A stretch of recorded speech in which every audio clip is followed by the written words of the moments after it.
이 한강 홍수 통제소 여러분들 다 고생이 많으십니다. 오늘 뭐 한강 홍수 통제 상황을 꼭 보자는 취지는 아니고 그중에 한 예일 뿐인데 이제 장마가 시작됩니다. 근데 장마철에는 물론 기후위기 때문에 예측 못하는 자연 재해가 발생할 수가 있죠. 수재도 그렇고 풍해, 예를 들면 산사태 등등의 각종 피해가 발생할 수 있는데 문제는 최대한 우리가 그런 재해가 발생할 수 하지 않도록 예방하는 것일 테고, 두 번째는 사고가 발생했을 때 피해가 확대되지 않도록 하는 것일 테고, 세 번째는 신속한 복구가 중요하지 않겠습니까? 이거 다 뻔한 얘기인데, 문제는 이 각 과정마다 우리 공무원들, 특히 담당자들이 어떤 마인드로 대응하느냐에 따라서 전혀 다른 결과들이 발생하기도 합니다. 자연 상황이야 우리가 어떻게 할 수 없지만 그걸 최대한 예측하고 대비하는 것, 그 다음에 우리가 나름 만들어 놓은 규칙, 매뉴얼들을 철저하게 지키는 것, 그리고 우리 공직자들이 우리 국민들에 대해서, 또 국민들의 재산과 안전에 대해서 얼마나 관심을 가지고 치열하게 대비하느냐에 따라서 실제 결과는 아주 다르게 나타나는 것 같습니다. 오늘 뭐 평택시에서도 오고 경상북도에서도 와주었는데 실제로 우리 재난 현장에서 우리 공무원들이 어떤 태도를 취하냐에 따라서 아주 심각한 결과가 발생하기도 하고, 또 심각한 결과가 예방되기도 하고 확산이 막아지기도 하죠. 오늘은 그런 얘기들을 좀 나눠보고 싶습니다.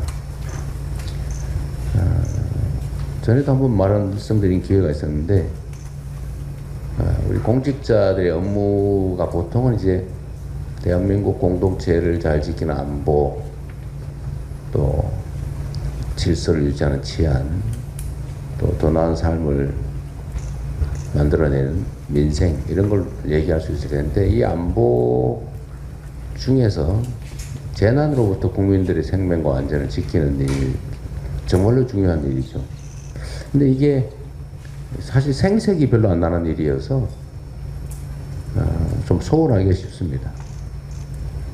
뭐 인허가 부서나 이런 데는 뭐 좀 이렇게 대접도 받고 그러기도 하지만, 이게 안전관리 부서는 별로 관심도 없고 뭐 대우도 별로 없고, 그러다 보니까 또 기피 부서 비슷하게 돼 있고, 그런데 사실은 우리 국민들에게는 정말로 중요한 영역이죠. 그래서 좀 안전에 관한 생각, 또 안전 부서에 대한 좀 마인드를 통째로 좀 바꿨으면 싶습니다. 그게 가장 중요하다. 인허가 업무보다 더 중요하다. 그래서 인력 배치부터 또 업무 성과에 대한 보상 체계, 이런 것도 좀 근본적으로 바꿨으면 싶은 생각이 좀 듭니다. 우리가 뭐 굳이 얘기 안 하고 싶지만 뭐 세월호 문제도 그렇고, 또 얼마 전에 있었던 이태원 참사도 그렇고, 오송 지하차도 뭐 이런 것도 보면 조금 신경 썼으면 다 피할 수 있었던 그런 재난 사고들이죠. 최소한 이재명 정부에서는 그런 일은 절대로 벌어질 수 없다라는 점을 좀 분명하게 좀 말씀드리고 싶습니다.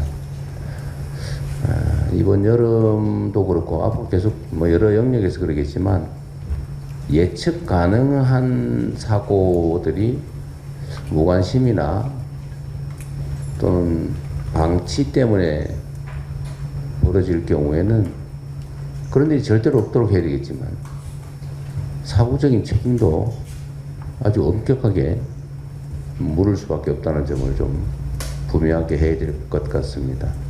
생각을 좀 바꾸면 좋겠어요. 예. 우리 국민들의 생명과 안전, 재산의 피해를 막는 것이 가장 중요하다. 잘 먹고 잘 사는 문제, 민생의 문제도 중요하지만 그것보다 가장 중요한 일은 국민들의 생명과 안전을 지키는 일이라는 점을 우리 공직자들이 각별히 좀 마음에 새겨두면 좋겠습니다. 그리고 또 한 가지는 이제 이게 이렇게 억압적 수단만으로는 안 되고 좀 보상 체계를 좀 분명하게 좀 해야 된다는 말씀 한 번 더 강조드리고, 또 그 보상 체계는 여러 가지가 있겠죠. 인사 문제에서 좀 뭔가 근본적 대책을 좀 수립하면 좋겠습니다. 그래서 오늘은 그런 얘기들을 좀 같이 나눠보면 좋겠습니다. 하여튼 어려운 현장에서 고생하시는 우리 공직자 여러분들, 덕분에 우리 또 국민들이 안전하게, 평안하게 또 행복한 삶을 누릴 수 있다는 점을 언제나 감사하게 생각합니다. 또 그게 우리 국민들께서 우리 공직자들에게 일정한 권한과 보상을 주는 이유이기도 하니까 자부심을 가지고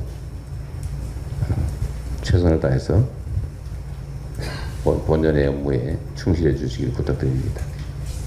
네, 고맙습니다.